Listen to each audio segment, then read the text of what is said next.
Hello and welcome. In this video, we will explore the scalar product of two vectors, a fundamental concept in vector algebra. By the end of this session, you will be able to define the scalar product, calculate it using component form, and apply its algebraic properties to solve problems. We will also investigate its geometric interpretation, specifically how it relates to the angle between two vectors. Let's begin by understanding what the scalar product is. The scalar product, also known as the dot product or inner product, is a type of multiplication involving two vectors. Unlike the vector product, which results in another vector, the scalar product results in a single number, or scalar. We denote the scalar product of vectors a and b as a dot b. It's crucial not to confuse this with scalar multiplication, where you multiply a vector by a scalar to get a parallel vector. The scalar product is a distinct operation. So, to be clear, scalar multiplication is a number times a vector, resulting in a vector. The scalar product is a vector dot a vector, resulting in a scalar. Now, let's see how to calculate the scalar product using the component form of vectors. This is the most straightforward method for computation. For two-dimensional vectors, if vector A has components a1 and a2, and vector B has components b1 and b2, their scalar product is a1 times b1 plus a2 times b2. For three-dimensional vectors, the principle is the same. If vector A is a1, a2, a3, and vector B is b1, b2, b3, their scalar product is a1, b1 plus a2, b2 plus a3, b3. In essence, you multiply the corresponding components and then add the results. Let's work through a couple of examples. First, let's find the scalar product of the 2D vectors, 2, 3, and 1, 4. Using our formula, we multiply the first components and add the product of the second components. So we have 2 times 1 plus 3 times 4. This simplifies to 2 plus 12, which equals 14. The scalar product is 14. Now for a 3D example. Let's find the scalar product of the 3D vectors, minus 1, 2, 4, and 3, 1, 2. Again, we multiply corresponding components and sum the results.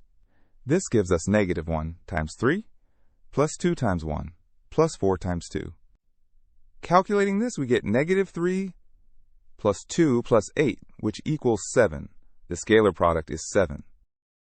The scalar product has several important algebraic properties that are useful for simplifying expressions and solving problems. First, it is commutative. The order of the vectors does not matter.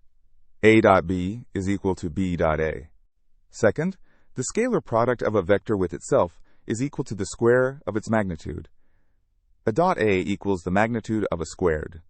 Third, it is distributive over vector addition.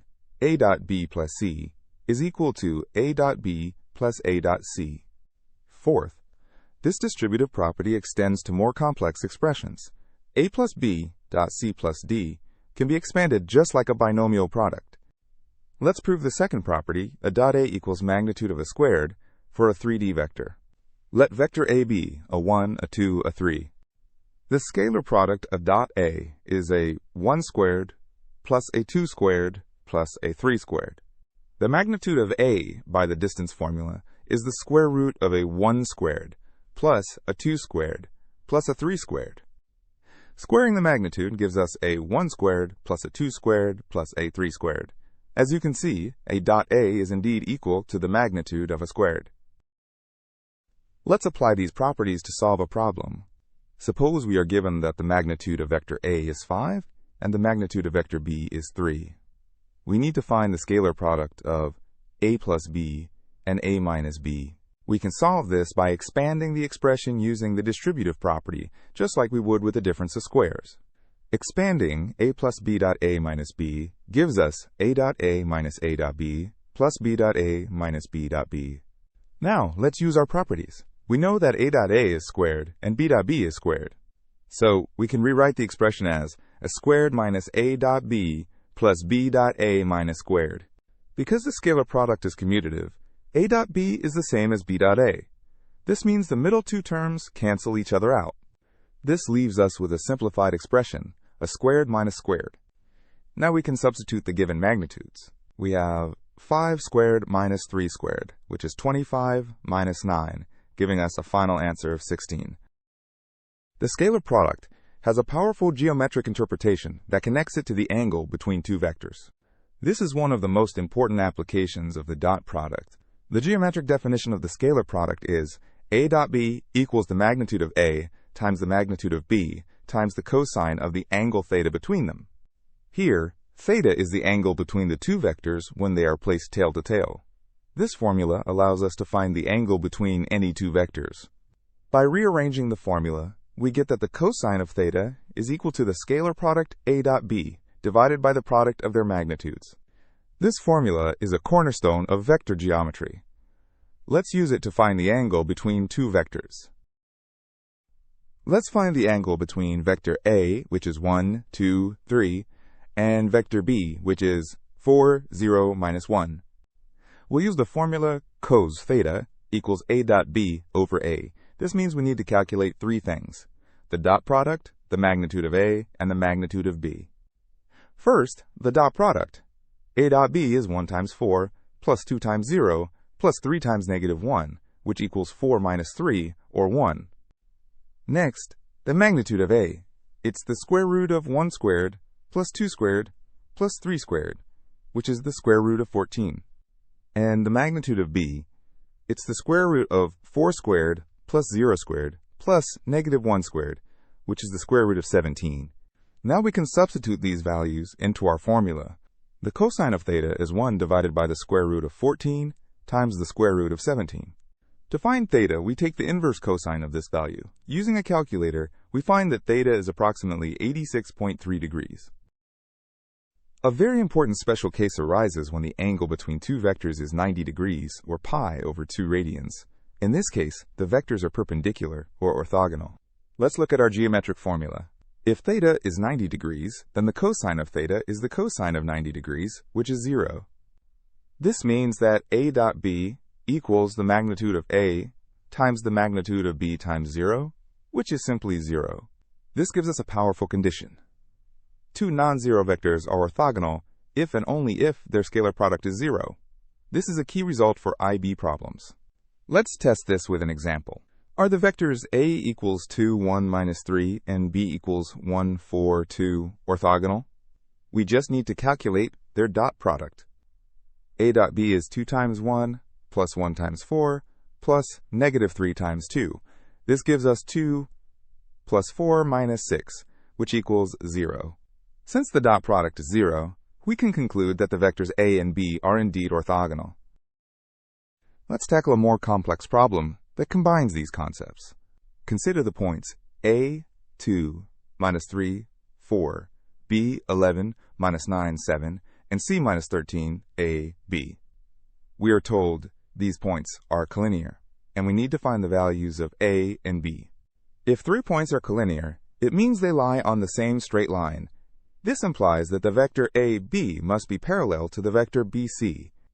For two vectors to be parallel, one must be a scalar multiple of the other. So vector AB equals some scalar k times vector BC. First, let's find the component vectors A, B, and BC. Vector AB is the position vector of B minus the position vector of A, which is 9 minus 6, 3. Vector BC is the position vector of C minus the position vector of B, which is minus 24, A plus 9, B 7. Now we set A, B equal to K times BC. 9 minus 6, 3 equals K times minus 24, A plus 9, B 7. We can find this scalar K by comparing the X components. 9 equals negative 24K, so K equals negative 9 over 24, which simplifies to negative 3 over 8. Now we use this value of K to find A and B by comparing the Y and Z components. For the Y component, negative 6 equals negative 3 over 8 times A plus 9. Solving for A, we get A equals 7. For the Z component, 3 equals negative 3 over 8 times B minus 7. Solving for B, we get B equals negative 1.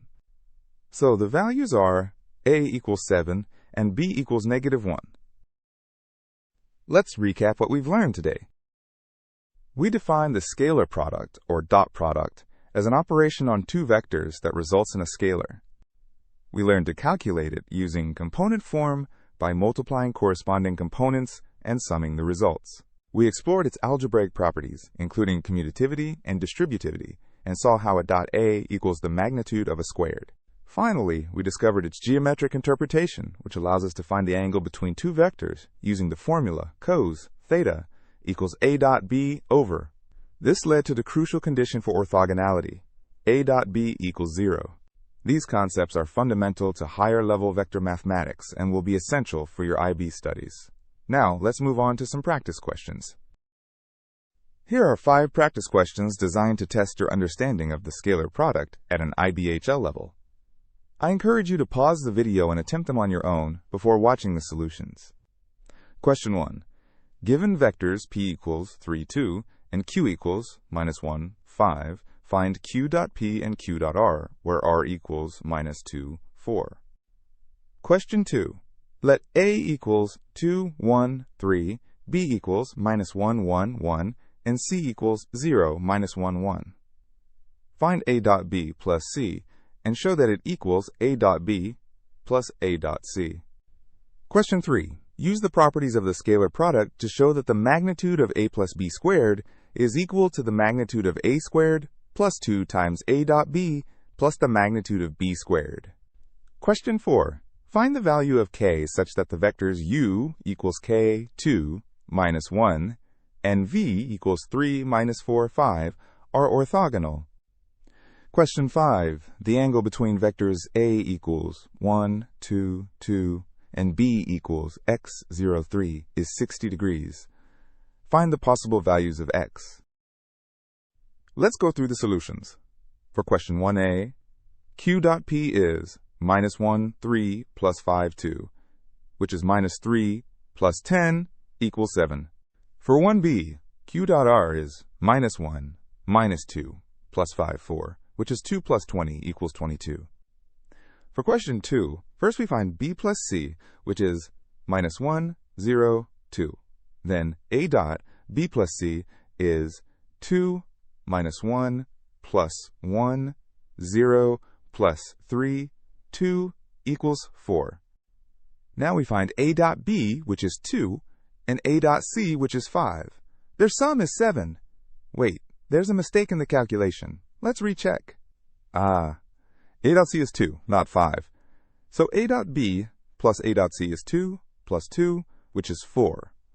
This matches our first result, confirming the distributive property. For question 3, we expand the expression. A plus b squared is a plus b dot a plus b. Expanding this gives a dot a plus 2 times a dot b plus b dot b. Using the magnitude property, this becomes a squared plus 2 a dot b plus b squared. For question 4, for the vectors to be orthogonal, their dot product must be 0. So k times 3 plus 2 times -4 plus -1 times 5 must be 0. This simplifies to 3k minus 8 minus 5 equals 0, so 3k equals 13, and k equals 13 over 3. Finally, for question 5, we use the geometric formula. The cosine of 60 degrees is 1/2. The dot product, a dot b, is x plus 6. The magnitude of a is 3, and the magnitude of b is the square root of x squared plus 9. Cross-multiplying and squaring both sides gives us 9 times x squared plus 9 equals 4 times x plus 6 squared. Expanding and simplifying leads to the quadratic equation 5x squared minus 48x plus 45 equals 0. Using the quadratic formula, we find the two possible values for x48 plus or minus the square root of 3,249, all divided by 10. This gives us x equals 10.5, or x equals minus 2.1. That concludes our lesson on the scalar product. We've covered its definition, calculation, properties, and its crucial geometric link to the angle between vectors. Mastering these concepts is essential for success in IB Mathematics AAHL. Keep practicing these types of problems to build your confidence and understanding. Thank you for watching.